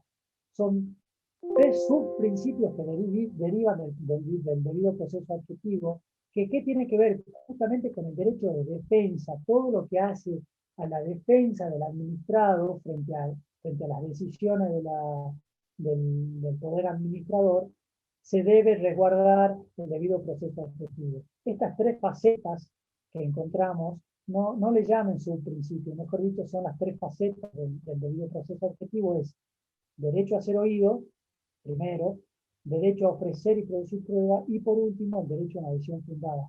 Como ustedes verán, son tres facetas que están en orden. Primero, ¿qué significa el derecho a ser oído? Es justamente el derecho de exponer las razones de sus peticiones y su defensa ante la emisión de los actos que se refieren a sus derechos subjetivos o sus intereses legítimos. Tienen derecho a interponer recursos y a hacer cualquier petición frente a la administración. El derecho a ser oído también deriva de un derecho constitucional de peticionar frente a las autoridades, ¿no? Es cualquier petición, es decir, cualquier pretensión o cualquier inconveniente que yo presente frente a la administración, tengo derecho a presentarlo y a ser oído, es decir, que el Estado debe escuchar y debe tramitar mi petición. Por más descabellada e infundada que sea, el Estado debe escuchar y debe resolver mi petición. Por otro lado, tenemos el derecho a ofrecer y producir pruebas, que ya es una vez que... Primero tengo derecho a ser oído, después tengo derecho a ofrecer y producir pruebas, por sobre todas las cosas en el marco del procedimiento administrativo. ¿Por qué? Porque el administrado, como yo les dije, ¿qué es? Acuérdense siempre, el administrado es un colaborador de la administración. En ese marco de colaboración, yo tengo todo el derecho del mundo de ofrecer, es decir, yo voy a ofrecer y voy a producir todas las pruebas que yo me intente o me pueda hacer valer para acreditar o para demostrar mi reclamo, para demostrar los dichos que yo hago. En este caso, del policía, yo tengo derecho a ser oído, derecho a ofrecer todas las pruebas que yo considere pertinentes, y por el último, que es absolutamente importante, que también es un derivado constitucional, que tiene que ver con el derecho a una decisión fundada, que tiene que ver con el acto decisoria, del acto que se decide, haga expresa consideración de los argumentos y de las cuestiones propuestas en tanto fueren conducentes para el caso. ¿Qué significa esto? Si yo en mi petición, yo dije, volvamos al caso del policía, si el policía dijo, pues yo no estuve en el operativo, porque además yo soy un policía de la vial, no tengo por qué estar ahí, porque además interpongo distintos argumentos de los cuales yo tienden a rebatir la decisión de la administración. El derecho a una decisión fundada significa que la administración debe resolver y debe analizar y examinar cada uno de los fundamentos de los cuales, o de los argumentos de los cuales yo planteo en mi petición. Ese es el derecho a una decisión fundada. Por un lado, se traduce en eso, en que el Estado tiene que analizar todas las peticiones que yo hago. Y por el otro lado, se materializa en la motivación del acto administrativo. El derecho es decir que toda decisión tiene que estar fundada en derecho y debe estar motivada. Acuérdense el principio que quizás ya lo vieron, que frente a mayor discrecionalidad de la administración, mayor motivación, mayor motivado debe estar el acto. ¿Qué significa mayor discrecionalidad? El Estado, como ustedes vieron en otras clases, dicta actos reglados y discrecionales. Los reglados son los que se encuentran normados en la ley. Por ejemplo, la emisión de un certificado de residencia o, por ejemplo, un registro de conducir. Vos cumplís con las pautas legalmente previstas y te emiten el certificado. No hay mayor margen de discrecionalidad de la administración en este caso. Pero existen otros actos que son discrecionales, por ejemplo, la imposición de una sanción que varía según el quantum, una multa, por ejemplo, que generalmente los regímenes normativos prevén un mínimo y un máximo de la multa. Cuando yo voy a imponer el máximo de la multa al administrado, o por ejemplo la sanción de cesantía, que es la máxima de todas, se la impongo al policía, mientras mayor discrecionalidad, cuando yo tengo un margen de discrecionalidad de actuación, ahí ya nos colocamos en el ejercicio de las actividades discrecionales. Y ahí, cuanto mayor discrecionalidad tiene el acto, mayor fundamentación o mayor motivación debe tener. Debe estar más motivado. Así que tengan en cuenta eso al momento de explicar el derecho a una decisión fundada. Por último, tiene el principio de eficacia y de gratuidad. Bueno, en la eficacia tiene que ver con el ejercicio de los recursos eh, económicos, los recursos humanos, todo tipo de recursos de la administración. Eh, no es un principio que deriva técnicamente o directamente de la ley de procedimiento administrativo, porque también está previsto en la ley de administración financiera, quizás es una ley que ustedes ya la estuvieron viendo en otras unidades, o quizás las van a estudiar, que estudian todos los sistemas de contabilidad del Estado, los distintos subsistemas, las teorías de los sistemas y demás. Allí está expresamente previsto los principios de eficacia, eficiencia y celeridad, o economía, que también se le llama, que debe regir el procedimiento, que debe regir el Estado.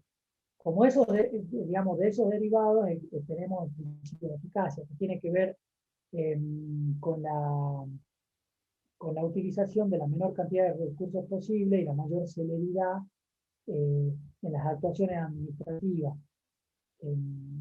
Eso es evitar los dispendios tanto administrativos, económicos, necesarios para el trámite del procedimiento administrativo. Y por último, la gratuidad, que bueno, que el procedimiento administrativo es esencialmente gratuito. Eso no significa que en algunos procedimientos tengan a decir, bueno, pero ¿sabe qué? Yo fui a renta y me hicieron pagar una tasa, me hicieron pagar una, una estampilla. Eso no tiene que ver con la gratuidad del procedimiento administrativo, sino simplemente tiene que ver quizás con una recaudación de carácter tributario, impositiva, una carga impositiva o de servicio, mejor dicho, una tasa, tiene carácter de tasa, que no tiene que ver con el principio de gratuidad. El principio de gratuidad tiene que ver con que no se le va a exigir al administrado o no, frente a una decisión de la administración, no se le va a imponer las costas, que sí existe eso en el proceso judicial. Las costas son los honorarios a pagar a los abogados. En ese caso, es absolutamente gratuito el trámite ante la administración. ¿Alguna duda hasta acá con respecto a lo que venimos hablando? Ya queda poco, vamos a ver los últimos puntos, pero ¿alguna duda con respecto a los principios, con la distinción del proceso? ¿Ninguna duda?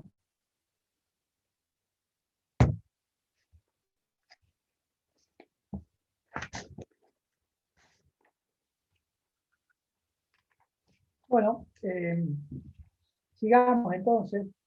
Ahora vamos a ver lo que son las partes del procedimiento administrativo, o las mal llamadas partes del procedimiento administrativo, ya lo vamos a ver. Los plazos, vamos a hacer una breve referencia a la caducidad del procedimiento y la reclamación administrativa previa. Las partes. Ya un poco les esbocé al principio de la clase, cuando lo dividí, cuando hicimos la diferencia entre procedimiento administrativo y proceso administrativo, ¿cuáles serían las mal llamadas partes del procedimiento administrativo? ¿Cuáles serían las partes? Por un lado tenemos a quién, a la administración, al Estado, al Poder Ejecutivo, administración centralizada y descentralizada, y por el otro lado, a quién tenemos, al administrado, ¿no? Que es la persona física o jurídica que peticiona ante la autoridad administrativa. ¿Por qué le digo mal llamadas partes? Porque cuando yo evoco la palabra parte, más bien estoy haciendo referencia al proceso administrativo, donde efectivamente se verifican dos partes contrapuestas. En este caso, si bien existen dos partes, pero no se hayan contrapuestas, sino caminan o se incardinan en este cauce formal, que es el procedimiento administrativo, se incardinan de manera complementaria, colaborativa y paralela. Es decir, los dos tienden a la misma solución. Si bien obviamente el interesado va a buscar digamos, su interés personal, su satisfacción propia, satisfacer sus intereses, ya sea económicos o sociales o lo que sea en términos propios, indirectamente también se está satisfaciendo el interés colectivo del previsto o regido, que se rige por la administración pública. Dicho esto, entonces, ¿cuáles van a ser las partes del procedimiento administrativo? El Estado y la persona física o jurídica. Cuando hablamos de Estado, hablamos de competencia. Cuando hablamos de las partes, hablamos de capacidad. Entonces, ya hablamos de la competencia del Estado en la unidad correspondiente a la organización administrativa, el principio de la incompetencia del Estado, solamente es competente en la medida que el ordenamiento jurídico así se lo atribuya, eso es muy importante. En este caso vamos a centrarnos entonces en el interesado, en el administrado, en el particular, en la persona, ya sea física o jurídica, es decir, ¿quién puede ser administrado en este caso? Un vecino, un ciudadano común y corriente, una empresa, una sociedad anónima, una fundación, una asociación sin fines de lucro, una sociedad comanita por acciones, etcétera, cualquier figura prevista en la ley de sociedades comerciales. No así van a ser parte de un procedimiento administrativo típicamente lo que estamos viendo, por ejemplo, otro órgano del Estado. Necesitamos entre el Estado Nacional, no va a ser parte del procedimiento administrativo, por ejemplo, que la Secretaría de Comercio interponga una petición frente al Ministerio de Salud. No va a ser técnicamente parte.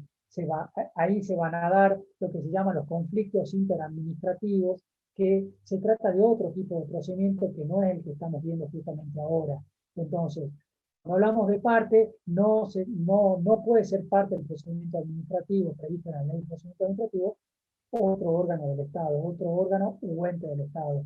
Todo conflicto o trámite que involucra a dos órganos o entes del Estado se rige por otro procedimiento distinto que tiene que ver, que no lo vamos a ver, y que tiene que ver con los conflictos interadministrativos. En este caso, como le dije, puede ser un particular y que para ello, ¿quién va a tener? Hay que dividir ahí la capacidad para ser parte genérica de un procedimiento administrativo y la capacidad para ser parte concreta de un procedimiento administrativo específico. Entonces, el administrado, el vecino, el particular, la persona física o jurídica, pues, hay que analizarla desde el punto de vista de una capacidad genérica para ser parte, que esa capacidad genérica para ser parte del procedimiento administrativo está regulado por el Código Civil y Comercial, es decir, todo lo concerniente a la capacidad física, la capacidad de hecho y capacidad de derecho de las personas. Eso se rige por el Código Civil y Comercial. Ahora, la capacidad para ser parte concreta de un procedimiento administrativo designado, eso se va a regir por el derecho administrativo. Ejemplo, si yo ¿qué les puedo decir? Si yo no soy contribuyente de AFIP, si yo soy X, si yo soy un extranjero y de repente voy y discuto una resolución de AFIP, en el cual no voy a ser parte, digamos, no tengo capacidad ni para ser parte porque soy extranjero, porque a mí no me afecta, porque vivo de turismo, ahí no voy a tener capacidad para ser parte de un procedimiento administrativo concreto y determinado de eso. Pero lo cierto es que el administrado, para ser parte, digamos, de un procedimiento administrativo, ahí se rige por la norma del Código Civil y Comercial. Digamos, sin perjuicio de que la ley de procedimiento administrativo, tanto de saldo como nacional, existe ciertos impedimentos o ciertas regulaciones respecto de las distintas personas o de los distintos administrados, sobre todo lo que hace a los menores adultos, que ahora ya se ha llamados adolescentes, que tienen una capacidad restringida para ser parte del procedimiento administrativo. Eso lo pueden encontrar en la ley de procedimiento administrativo sin ningún problema.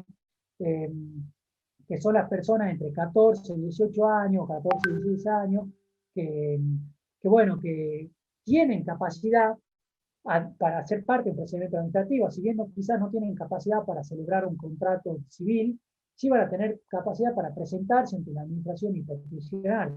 Hay un claro ejemplo, supónganse, de un vendedor ambulante que tiene 16 años, que ya es adolescente, que ya puede ejercer algunos actos de comercio. ¿Por qué no va a tener capacidad para ser parte del procedimiento administrativo? Bueno, eso lo van a encontrar, como les digo, en el libro del doctor Puig, claramente.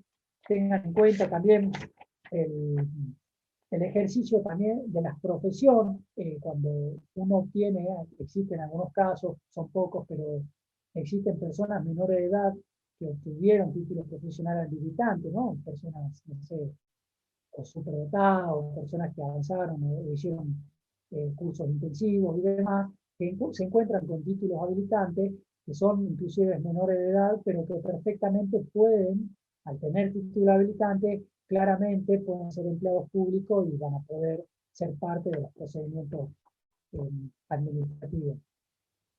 Cuando yo me refiero a que son parte del procedimiento administrativo, hago referencia a las partes, primero hago referencia a la capacidad. Otro tema absolutamente diferente es la legitimación para ser parte de un procedimiento administrativo concreto y determinado. La legitimación tiene que ver ya con el grado de afectación del derecho o del interés jurídico que yo, del grado de afectación de ese derecho que yo trato, que se me encuentra vulnerado. ¿Qué significa esto? Por ejemplo, cuando ustedes vayan a los libros van a decir, es parte del procedimiento administrativo toda persona física o jurídica que acredite la lesión de un derecho subjetivo o interés legítimo. ¿Qué significa esta distinción de derecho subjetivo e interés legítimo? La verdad, no tiene mayores fines prácticos. Ustedes quizá van a ir a los libros y le van a explicar que una cosa es la capacidad y otra cosa es la legitimación. La legitimación para ser parte del grado de afectación de ese derecho. ¿Qué significa eso? El policía, en este caso, tiene una afectación palmaria a su derecho subjetivo de trabajar, por ejemplo, de ejercer profesión o demás.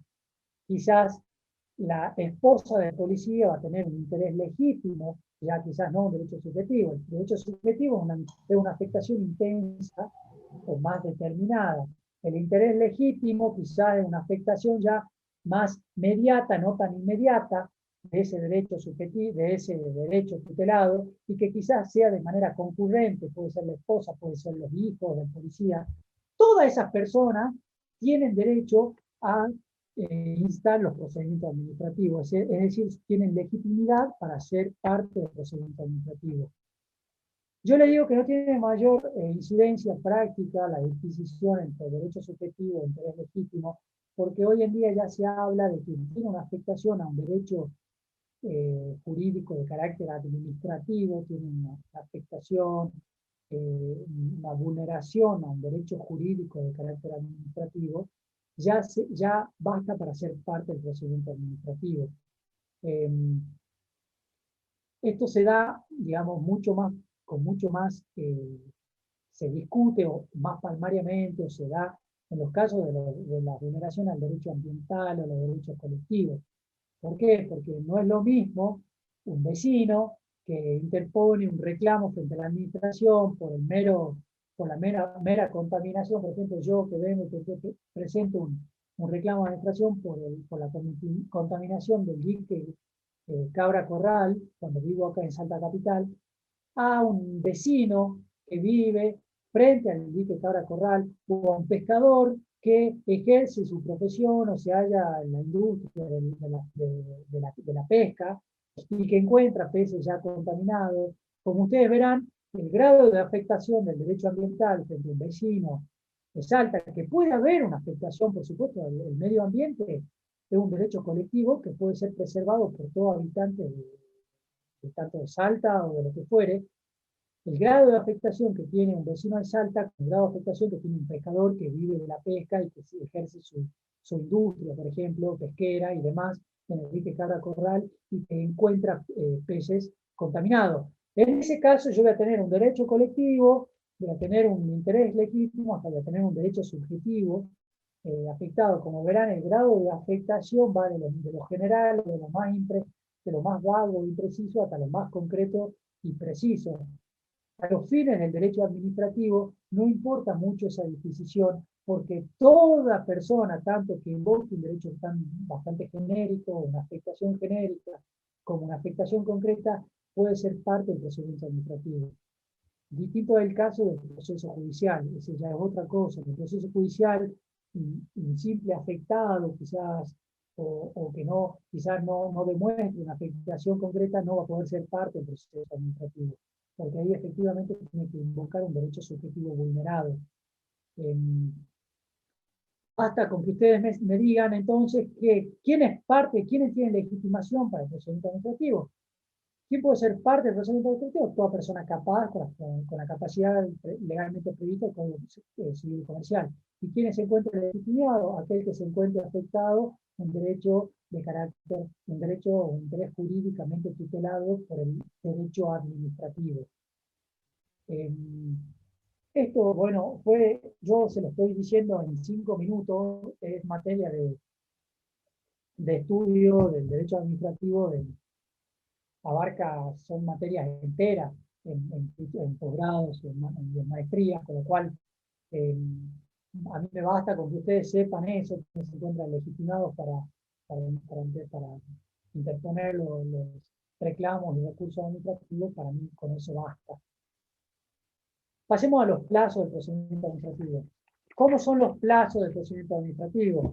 Esto lo van a encontrar de la ley, tanto de la ley provincial como la ley nacional. Vamos a la ley nacional. Dice, en cuanto a los plazos, ¿cómo son los plazos? Los plazos del procedimiento administrativo son de carácter obligatorio, tanto para el administrado como para la administración, para los interesados como para la administración. Es decir, los plazos deben cumplirse. ¿Cómo se cuentan los plazos? Por días hábiles administrativos, salvo disposición legal en contrario. ¿Cuáles son los días hábiles administrativos? Son los días de calendarios hábiles que funciona la administración. ¿Cómo se computa un plazo? Desde el día posterior a la notificación del acto. ¿Qué significa esto?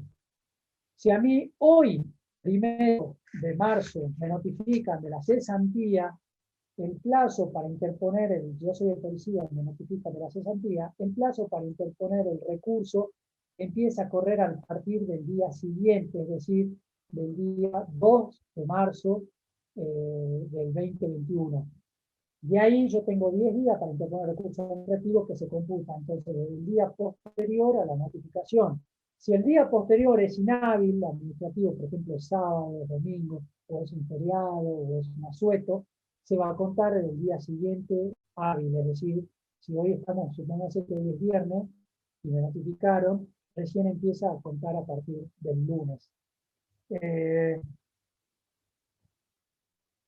Bueno, también ahí van a encontrar plazos, hay veces que la administración no prevé plazos, por ejemplo, para contestar una vista o para ofrecer pruebas.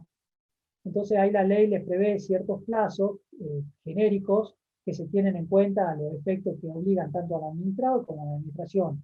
Por ejemplo, la administración va a tener 20 días para expedirse. Yo hago una petición, la administración tiene 20 días para expedirse, plazo del cual, vencido el plazo, este plazo, yo puedo articular ciertos mecanismos que se llama frente al silencio de la administración. Yo puedo articular el pronto despacho que se llama, ¿para qué? Para lograr la voluntad, digamos, la emisión expresa, la voluntad expresa de la administración. Este punto es muy importante con respecto a los plazos y el silencio de la administración. El silencio de la administración es un instituto del procedimiento administrativo que fue incorporado con posterioridad a la sanción de la ley y que siempre se trata de una prerrogativa a favor del administrado. Es un beneficio o una garantía del administrado. Nunca el silencio de la administración, acuérdense ustedes, puede ir en contra del administrador. ¿Qué significa el silencio de la administración? Frente a una pretensión, frente a una petición concreta yo a la administración o frente a una impugnación a la administración está obligada a expedirse. ¿Se acuerdan? Debido proceso objetivo, derecho a una decisión fundada. Bueno, siempre la administración se tiene que expedir. Nunca puede guardar silencio. ¿Qué pasa si en este caso la administración guarda silencio y no se expide, no se expide, no se expide? Bueno, el administrador tiene la competencia, tiene la prerrogativa, la garantía de presentar lo que se denomina pronto despacho. Si transcurrido 30 días la administración no se expide, el administrado puede presentar un pronto despacho. Y si transcurrido otros 45 días luego de presentado el pronto despacho, la administración tampoco se expide, ahí se configura lo que se denomina la denegatoria tácita. ¿Qué es la denegatoria tácita? Como la palabra lo indica, es el rechazo de mi petición tácitamente, es decir, yo no logré que el Estado se exprese o se pronuncie en términos de expreso, entonces yo me doy por denegado tácitamente.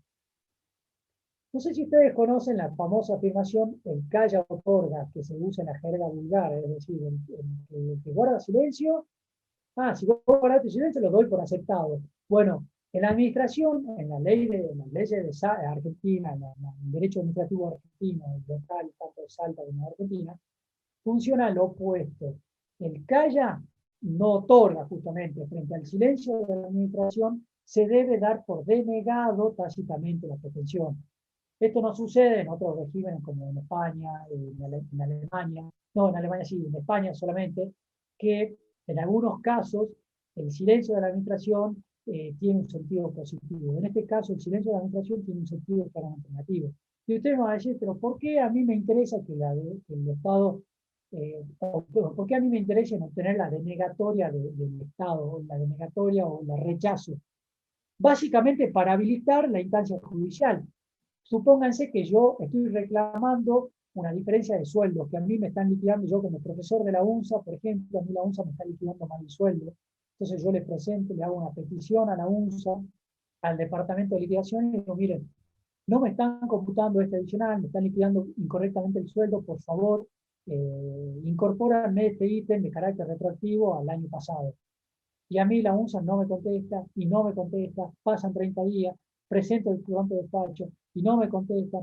Entonces yo ahí, ¿qué voy a hacer?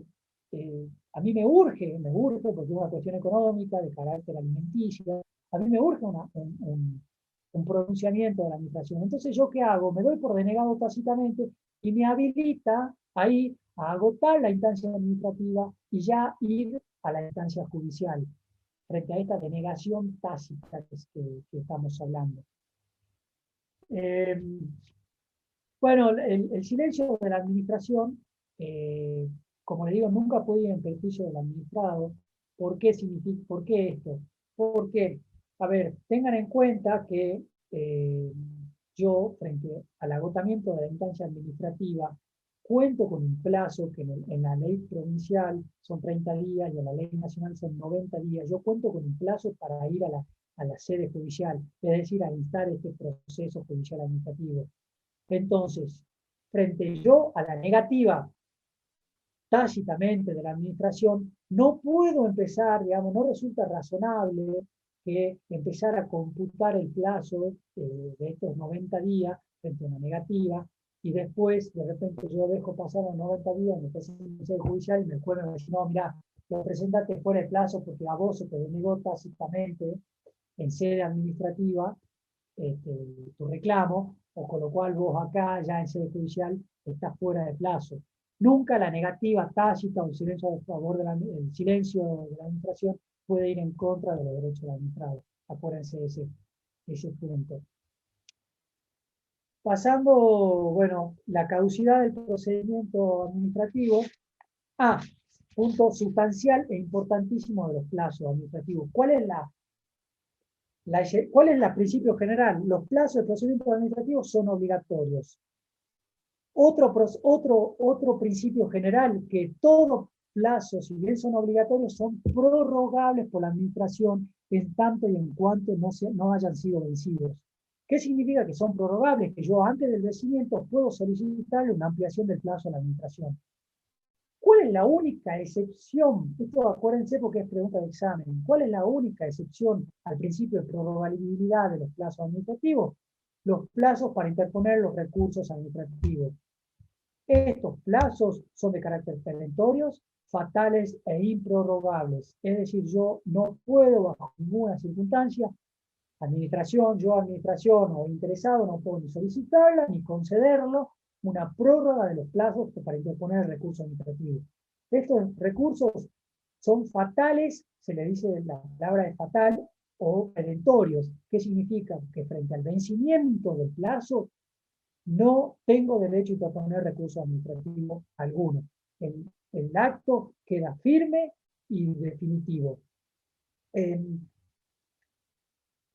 Ya para terminar, lo que es la caducidad del procedimiento administrativo es un instituto que difiere, ahí sí difiere, acuérdense que difiere en cuanto a su reglamentación, tanto en la Ley Nacional de Procedimiento Administrativo como la de Salta. Cuando nos referimos a la caducidad del procedimiento administrativo en términos nacionales, es la inacción por parte del interesado de aquellos procedimientos administrativos del cual tiene al interesado a su cargo la instrucción, mejor dicho, el impulso del procedimiento.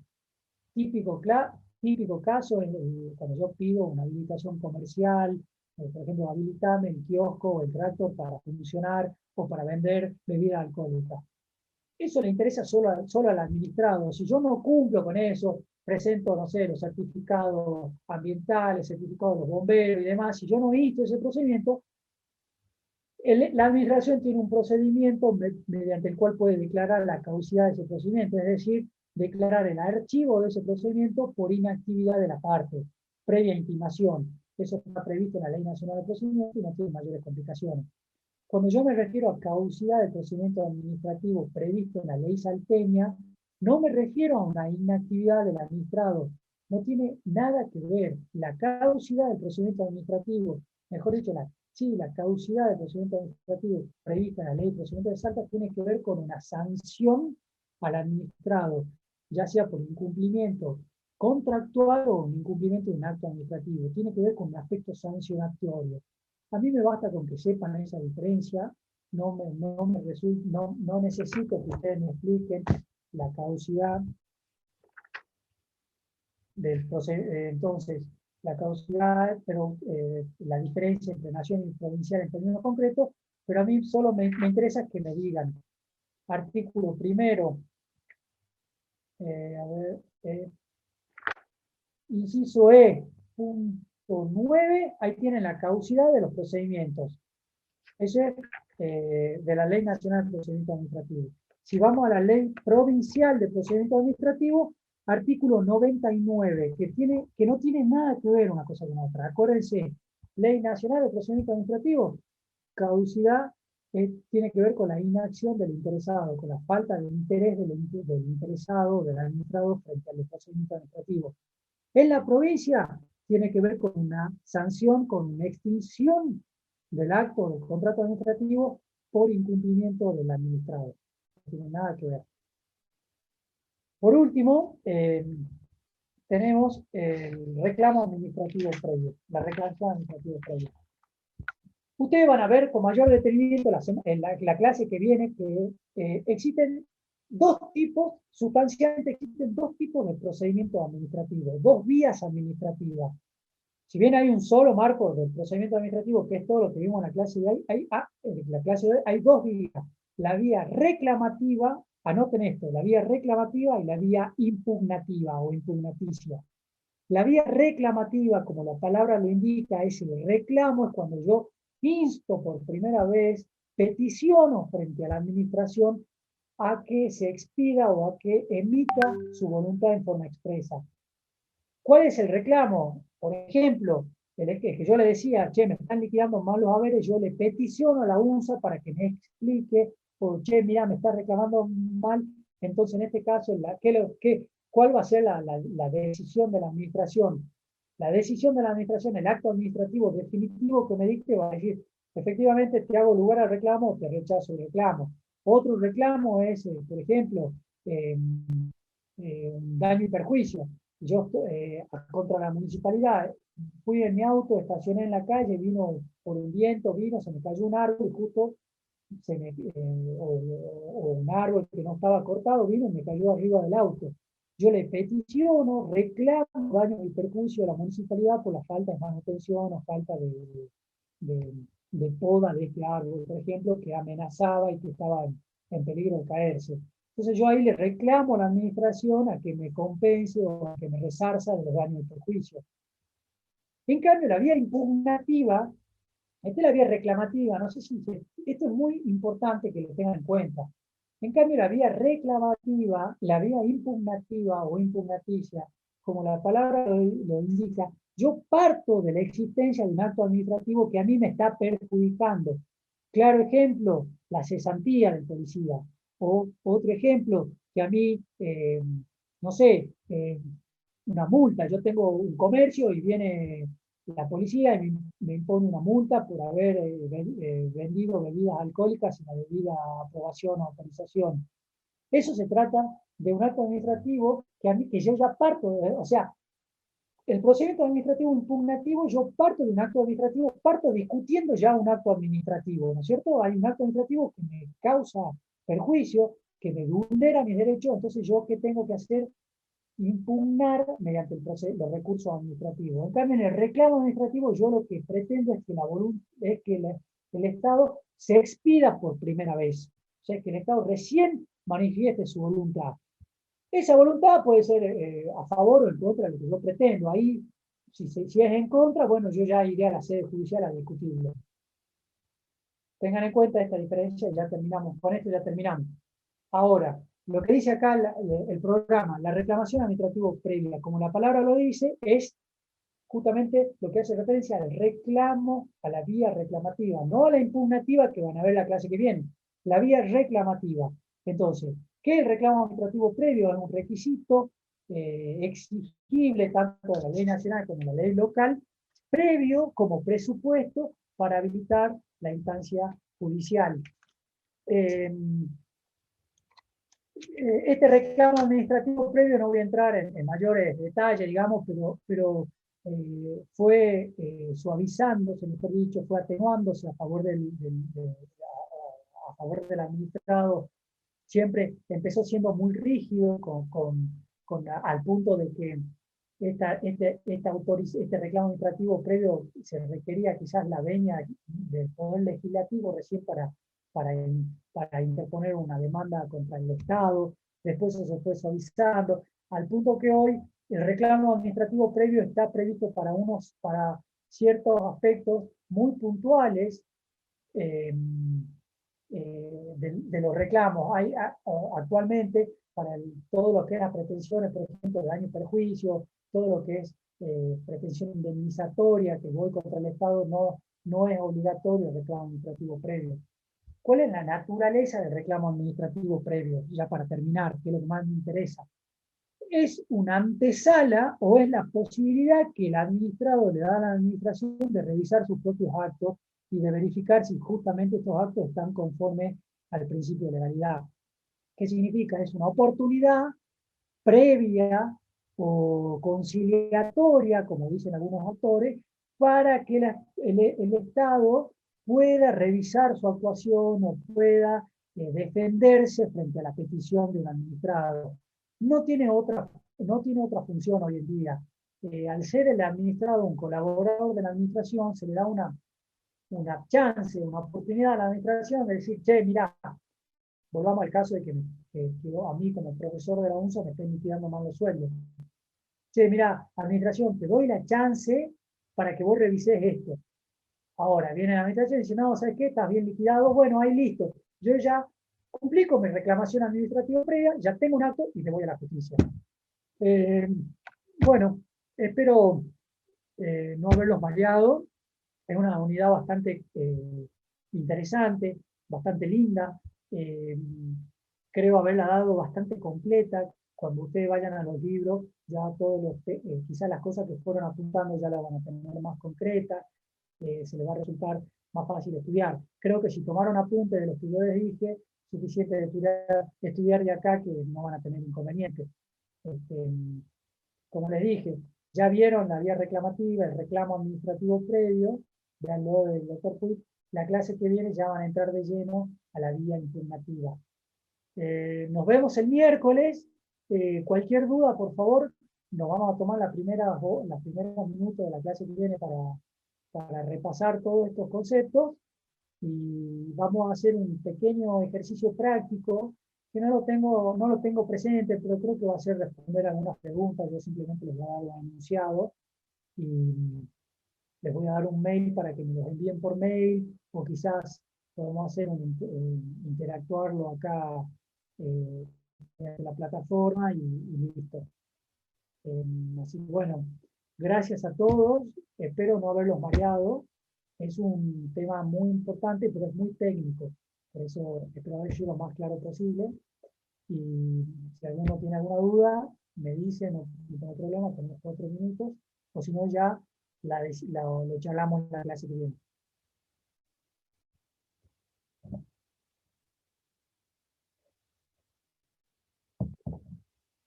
Bueno, de nada, de nada.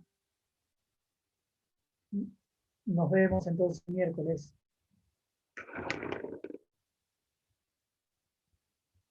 De nada.